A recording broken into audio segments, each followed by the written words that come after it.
Welcome to the deep dive. Today, we're really getting into something many people dream about. Achieving that financial freedom, through rental properties and the passive income they can generate. That's the goal, isn't it? Uh, And look, this isn't just pie-in-the-sky theory. We've gathered a lot of practical wisdom from, well, foundational ideas about money right through to complex tax stuff. yeah, the aim here is to give you a solid roadmap, something that takes you from just thinking about it to actually feeling confident enough to, make that first move into investing. Exactly. We want to equip you Hmm. because building that long-term wealth through real estate, it's definitely achievable. But it doesn't just start with finding a property. No, absolutely not. Our sources really hammer this home. Wealth creation, it starts up here. It's about your mindset first. It really is. And it's funny, some of the best advice is ancient. We're talking the richest man in Babylon, ancient. The core lesson, it's surprisingly simple. Okay, lay it on us. You have to consciously decide to keep at least 1/10 of everything you earn, and then crucially, you invest it.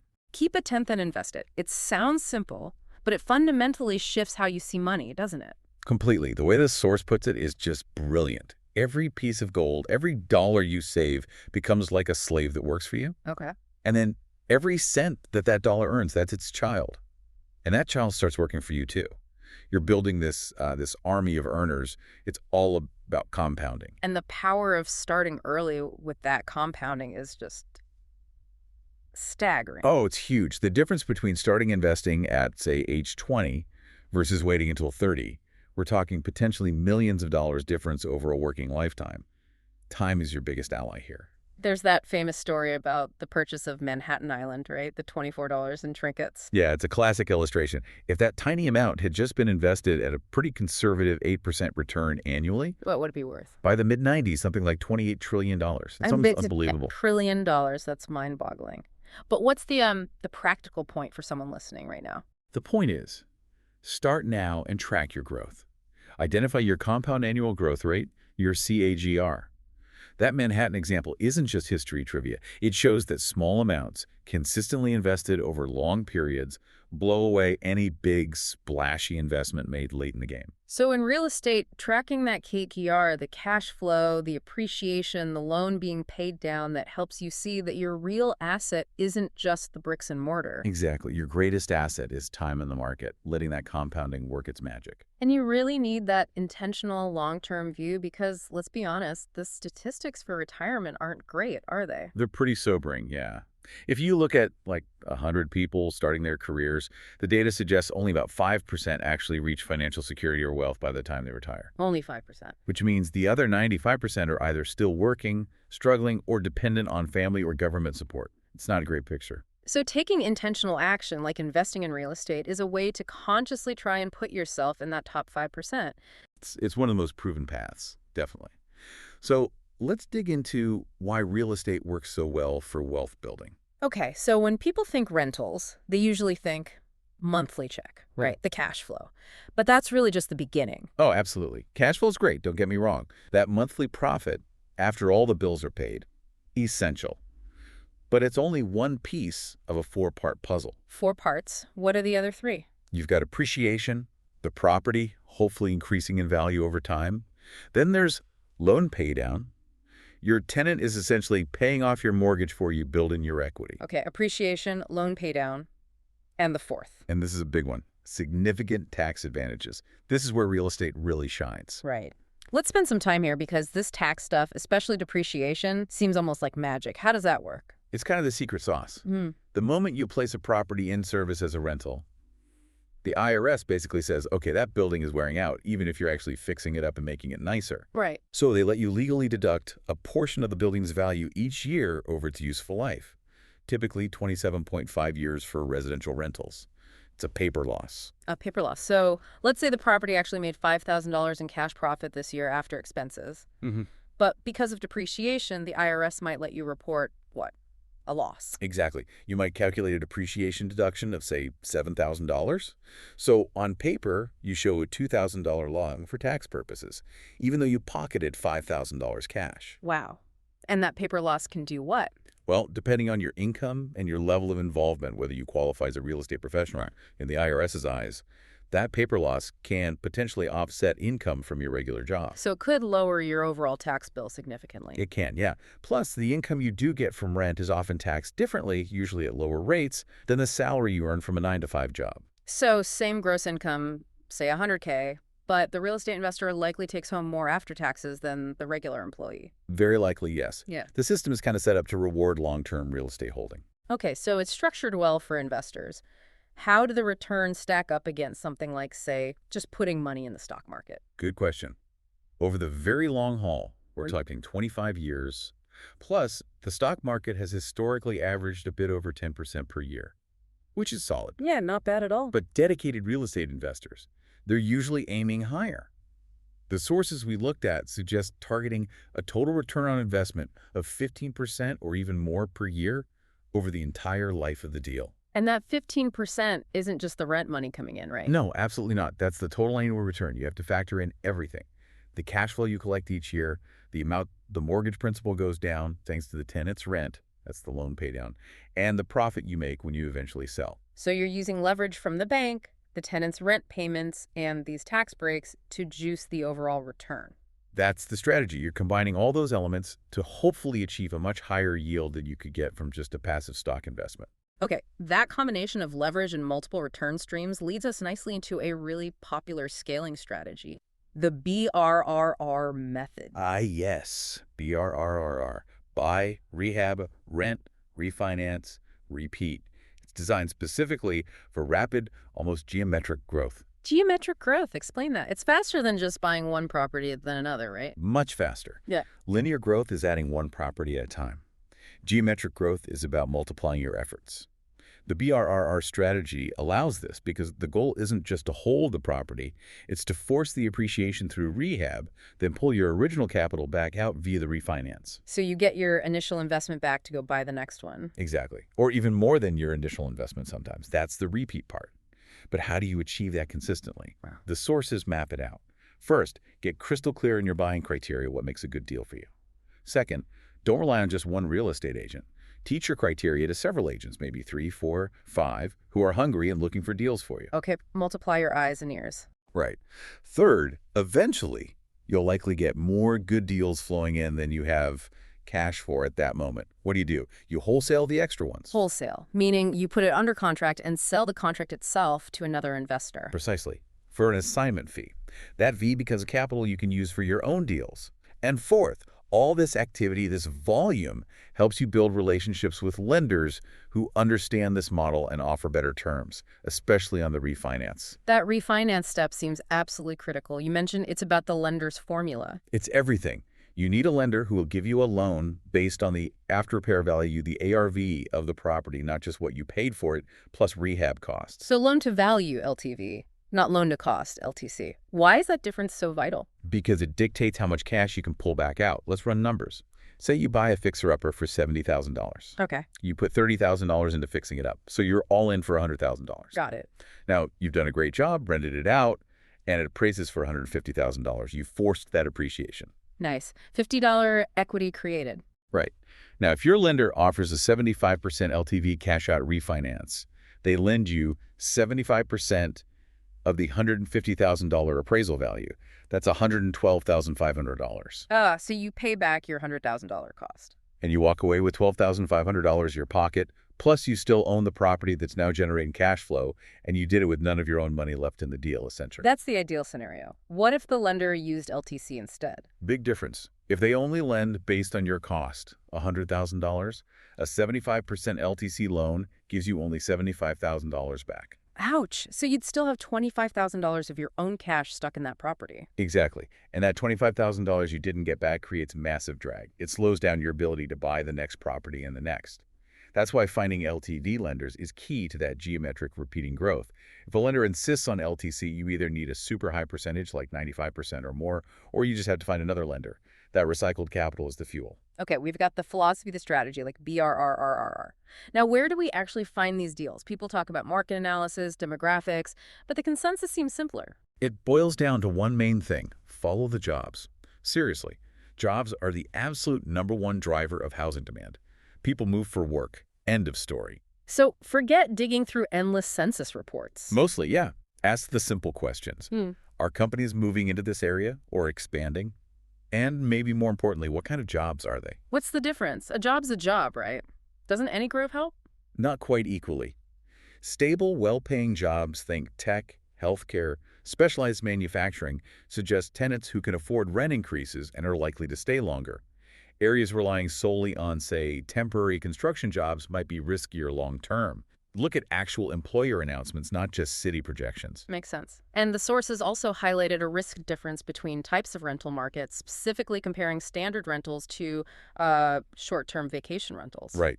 Those regional drivable vacation spots like weekend cabins or beach houses nearby, they often have more stable income potential and, critically, more predictable local regulations around short-term renting. Compared to the big high-profile cities like New York, LA, Austin, they get tons of tourists, sure, but they're also hotspots for sudden, complex, and often restrictive new rules about Airbnb-style rentals. Your risk tolerance for changing laws needs to factor in here. Okay, market chosen. Now, finding the actual properties, especially the good deals that aren't just sitting on the MLS waiting for everyone. Two main paths here: using people like agents and wholesalers, or going direct to the seller yourself. Agents are standard, obviously.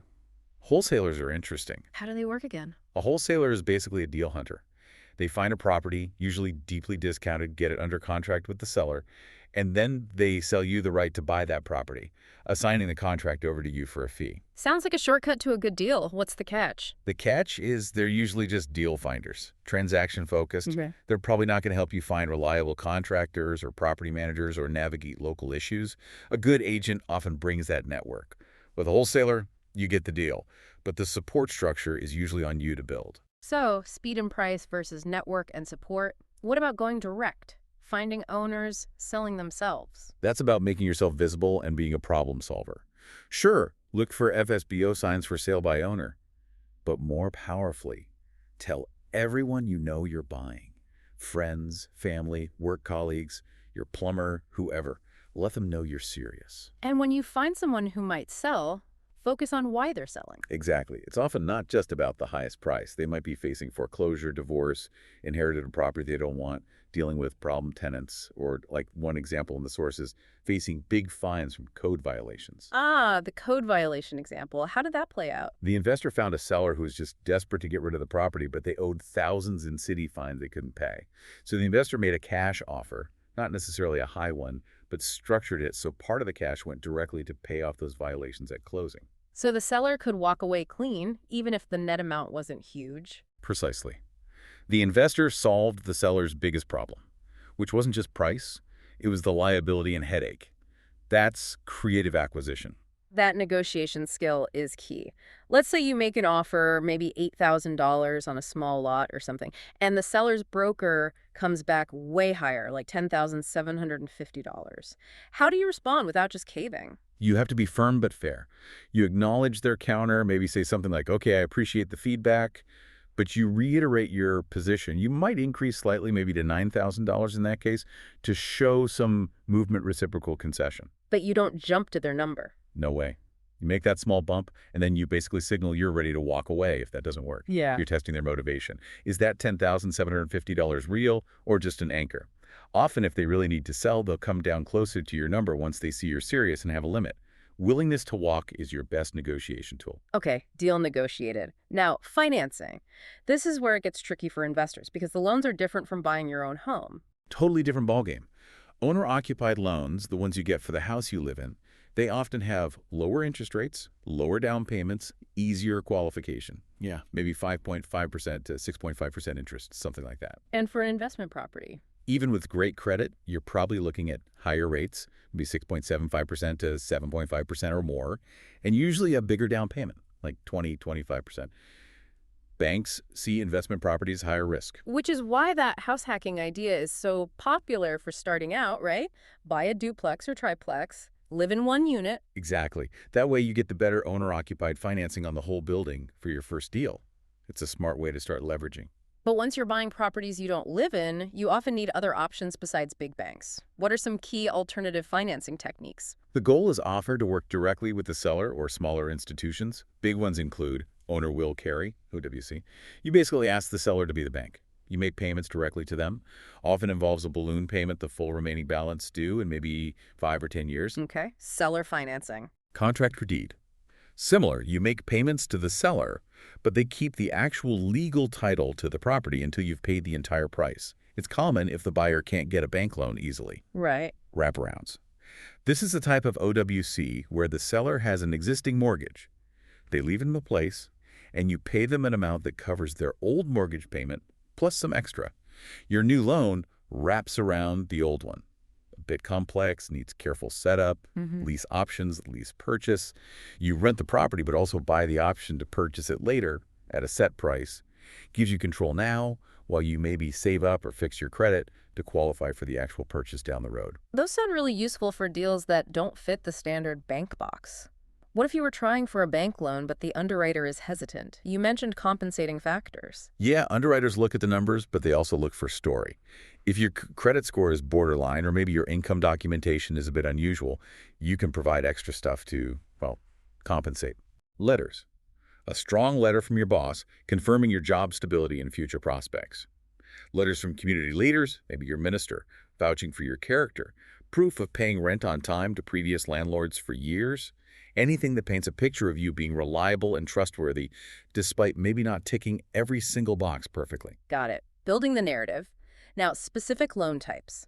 For BRRR investors doing heavy rehabs, hard money comes up a lot. Hard money is basically short-term, high-cost financing from private lenders, not banks.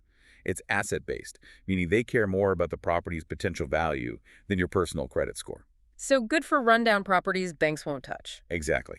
Or when you need to close super fast. Flippers use it a lot, or BRRR investors for the initial buy and rehab phase. But it's expensive. Think 10%, 12%, 15% interest, plus hefty upfront fees called points. The plan is always to refinance out of it into cheaper, long-term debt as soon as the property is fixed up and rented. Okay, so it's a bridge, not a destination. What about investors who get really big, past the usual limit of, say, 10 mortgages that Fannie Mae and Freddie Mac allow? Yeah, you hit that conventional loan ceiling. That's when you need to build relationships with portfolio lenders. Portfolio lenders. These are often smaller community banks or credit unions. The key difference is they keep the loans they make on their own books in their portfolio instead of selling them off like the big banks do. And because they keep them, they have more flexibility. Much more. They can look at your whole track record, your entire portfolio of properties, and make common sense decisions. They often offer products like 51 ARMs, fixed rate for 5 years, then adjustable, and they can lend to you even when you have way more than 10 properties. Essential for scaling big. All right, we found the deal, wrestled the financing into place. Now comes the rehab. This seems like a place where you can easily blow the budget if you're not careful. Oh, easily. Emotion takes over. You start thinking, oh, I'd love this kind of tile, instead of thinking like an investor. The absolute core principle here has to be cost versus benefit. Will this specific improvement let me charge significantly more rent, or will it make the property sell for a lot more? Exactly. If the answer is a clear yes and the numbers work, do it.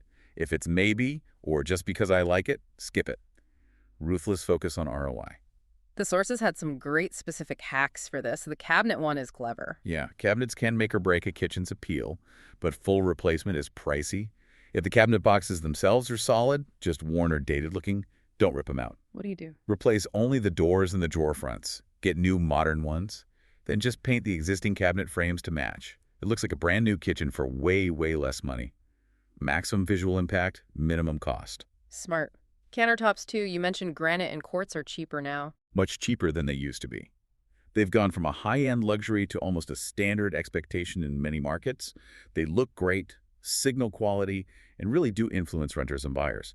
Often a worthwhile upgrade now. Okay, inside looks sharp. What about the outside? That first impression matters. Hugely.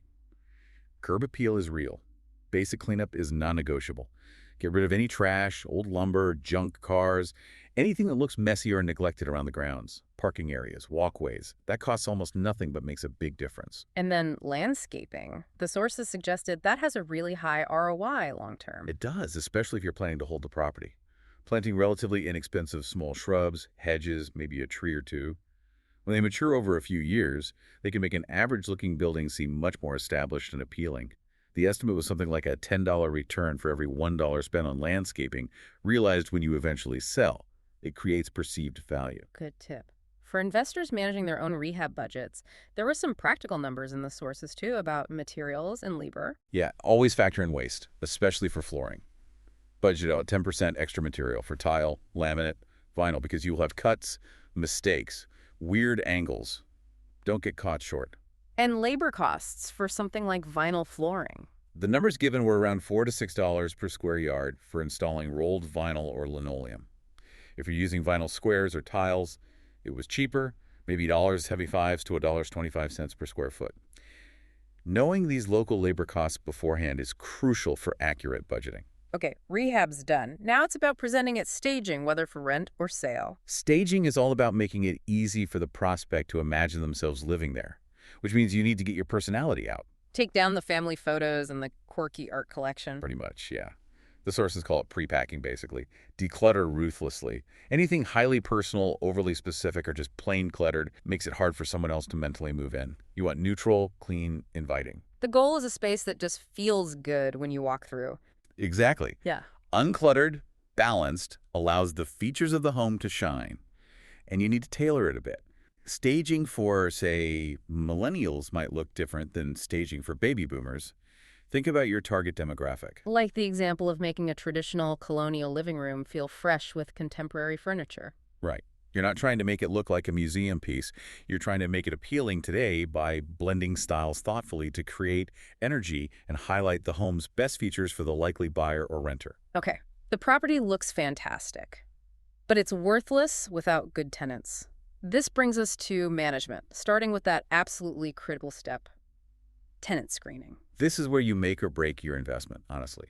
One bad tenant can wipe out a year's profit, cause thousands in damage, and give you endless headaches. Screening has to be thorough. Beyond the basics, credit check, background check, income verification, what are the subtler red flags to watch for? Things like lack of eye contact can be telling. Showing up with extra, unexpected people for the viewing. But the absolute most important check, according to the sources, verifying rental history, especially with previous landlords. Right, not just the current landlord. Why is that distinction so crucial? Because the current landlord might just want them gone. They might lie or omit problems just to get rid of a difficult tenant. Ah, makes sense. So you need to call the landlord before the current one. If the applicant says they live somewhere from, say, 2020 to 2022, call that landlord. They have zero incentive to lie for the tenant now.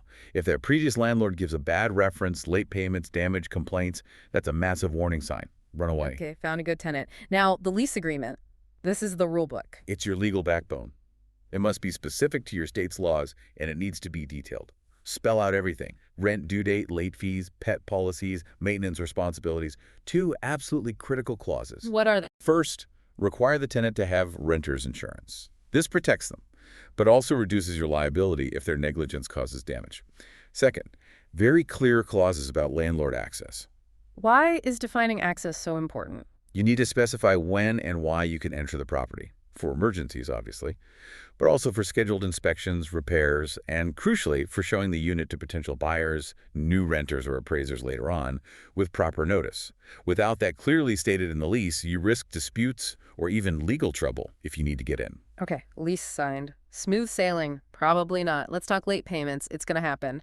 How do you handle it effectively? Consistency and firmness grounded in the lease. No exceptions, no sob stories distorting the rules. If rent is due on the 1st and late after the 5th, then on the 6th, the official late notice goes out and the late fee is applied, period. Every single time. Every single time. As soon as tenants sense you're flexible or inconsistent, some will start to prioritize other bills over rent. Sticking to the lease terms strictly ensures rent stays top priority. It sounds harsh, but it's business. Follow up immediately with the formal pay or quit notice if the lease specifies. And if they still don't pay after that notice period, then it's eviction time. This scares new landlords. Break down the typical process. It varies state by state, so always check local laws or get legal advice. But generally, 1. Serve the formal written notice required by law. For example, 3-day pay or quit, 30-day notice to vacate. Proper service is key. 2. If they don't comply by the deadline, you file an eviction lawsuit, often called an unlawful detainer, with the local court. 3. There will be a court hearing. You or your lawyer present your case, showing the lease, the notice served, proof of non-payment. 4. If you win, the judge issues a judgment for possession. 5. The tenant still doesn't leave, you take that judgment back to court and request a writ of possession. This orders the sheriff or marshal to physically remove the tenant. And crucially, you don't try to do it yourself, right? No changing locks or shutting off utilities. Absolutely not. That's illegal self-help eviction and can get you sued big time. Follow the legal process strictly. Okay. Many investors start by managing themselves, like that example of the person handling a 24-unit building for 2 years to stabilize it. But eventually, you need help to scale. Right. You can't do it all forever. You might hire a part-time office manager first, someone to handle calls, showings, lease paperwork. If you hire a full property manager or staff, the sources highlighted key traits. What are they looking for? Willingness to follow your systems and instructions meticulously. A pleasant personality for dealing with tenants. Someone who takes responsibility. And a bonus mentioned was having a spouse who's handy with minor repairs can save costs. Huh, okay. Practical advice. What about managing short-term rentals like Airbnbs? That seems like a different beast. Very different. Higher turnover, more hospitality focused. 2 key tips from the sources. First, when you first list a new STR property, turn off instant booking. You want to carefully screen your first few guests manually. Read the reviews, communicate with them. Set the tone for the kind of guests you want to attract. Once you have some good reviews, you can consider turning instant book back on. And the second tip, dealing with problems. Be prepared for things to go wrong. Occasionally a cleaner misses something, the power goes out.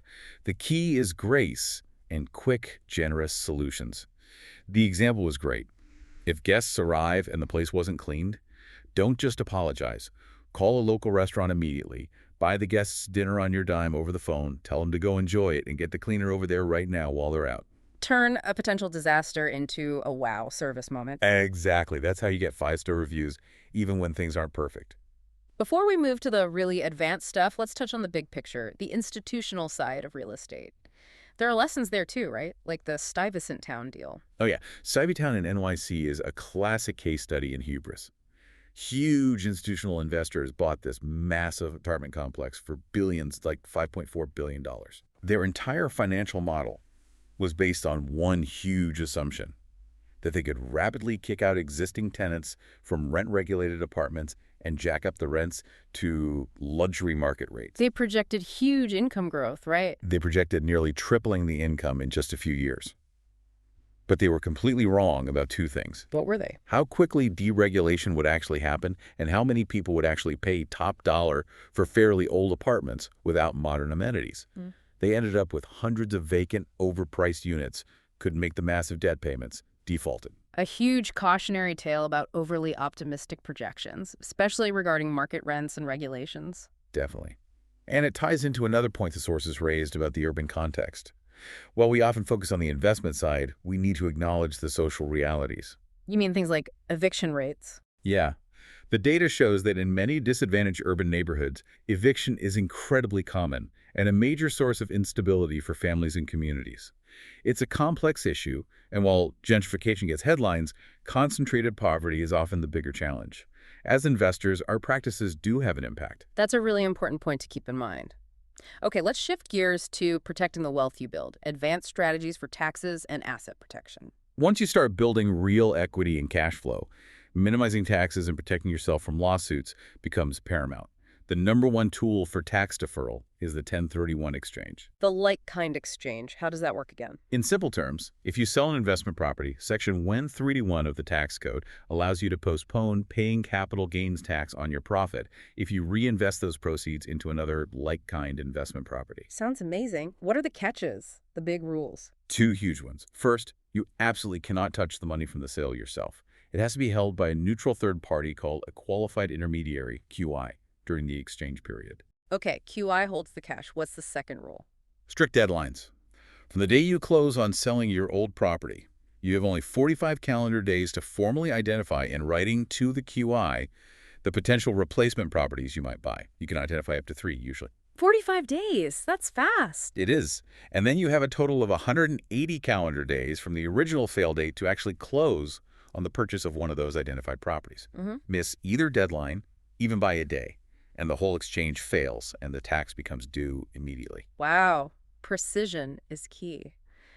Beyond deferring gains, can you increase those paper losses from depreciation we talked about earlier? Yes, through something called cost segregation. Normally, the whole building gets depreciated over 27.5 years. A cost segregation study is done by specialized engineers. They break the property down into its components: Components like. carpeting, fixtures, landscaping, parking lots, even specific electrical or plumbing systems. Many of these components have much shorter legal depreciable lives, 5, 7, or 15 years, instead of 27.5. Ah, so you get to deduct those costs faster. Much faster. It accelerates your depreciation deductions into the early years of ownership, creating bigger paper losses up front, which can significantly reduce your taxable income right now. Powerful stuff, especially for larger properties. Interesting. What about other strategies like using opportunity zone funds? Opportunity zones are a different animal. If you have capital gains from selling something else like stocks, you can defer paying tax on that gain if you reinvest it into a qualified opportunity zone fund. These funds invest in designated economically distressed areas. And the benefit. The main benefit is if you hold that opportunity zone investment for at least 10 years, any new appreciation on that investment itself might become completely tax-free when you eventually sell it. It's designed to incentivize long-term investment in struggling communities. Okay, tax strategies covered. What about protecting yourself legally? Everyone says get an LLC. Is that the magic bullet? It's necessary, yes. You absolutely should hold investment property in a separate legal entity like an LLC or a partnership, not in your personal name. But just having the LLC isn't enough. What do you mean? You have to treat it like a real separate entity. That means separate bank accounts, proper bookkeeping for the entity, signing documents in the LLC's name, holding formal meetings, even if it's just you. If you get lazy and start commingling funds or ignoring the formalities, a court could potentially pierce the corporate veil in a lawsuit and say the LLC was just a sham, making you personally liable. So the entity needs to be set up and operated correctly to actually provide protection. Exactly. It's ongoing maintenance, not a one-time fix. Last point here. Passive investing. For people who don't want to deal with tenants and toilets, they might invest in a real estate fund or syndication. What's the trade-off there? The big advantage of a fund is diversification. Your money gets pooled with others to buy multiple properties, spreading the risk. Syndications usually focus on a single, larger deal. And the downside? Loss of control. You're relying entirely on the sponsor, the management team running the fund or syndication. You typically don't get to pick the specific properties or make decisions. You have to do massive due diligence on the sponsor's track record and integrity. How do passive investors try to manage risk when they can't control the property? They look closely at the deal structure, especially the leverage. How much debt is being put on the property. Many passive investors prefer deals with lower loan-to-value ratios, say under 75%, or even under 65% for more conservative folks. Less debt means more cushion if things go wrong. Exactly. Lower leverage provides a buffer against vacancies, unexpected repairs, or a drop in property value. It's a key risk management metric when you're handing your money over to someone else to manage. #tag outro. Wow. We have covered a tremendous amount of ground today, from the very foundation, that ancient wisdom from Babylon. Yeah, save a tenth, make your money work for you, that core philosophy. That's right. Through to the nuts and bolts of execution, the BRRRR strategy for scaling, the importance of LTV versus LTC loans, finding creative financing solutions. And then the systems you need in place. Rigorous tenant screening, calling that previous landlord, having solid leases, knowing the eviction process step by step. All the way to advanced strategies like 1031 exchanges for tax deferral, cost segregation to boost depreciation, and properly using legal entities for protection. It really highlights that success here isn't just one thing, it's a blend. You need the competence, understanding the numbers, the market, the rules, but you also need the character. Being honest in negotiations, fair but firm with tenants according to the lease, building influence by genuinely considering others' interests. Competence plus character. That blend is crucial, and it leads us perfectly into our final provocative thought for you, the listener, to chew on this week. Okay. We touched on the complex relationship between real estate investing and the communities we invest in. We mentioned the sobering statistics about eviction frequency in some areas and its impact on stability. So the question is, as an investor seeking to build your own long-term wealth, what's your personal responsibility, if any, to the stability of the neighborhoods where you operate? That's a deep one. It reminds us that wealth building doesn't happen in a vacuum. Our actions have ripples. Definitely something worth reflecting on as you move forward on your investment journey. Indeed. Well, that's all the time we have for today's deep dive. Thank you so much for joining us. Thanks for listening. We'll see you next time.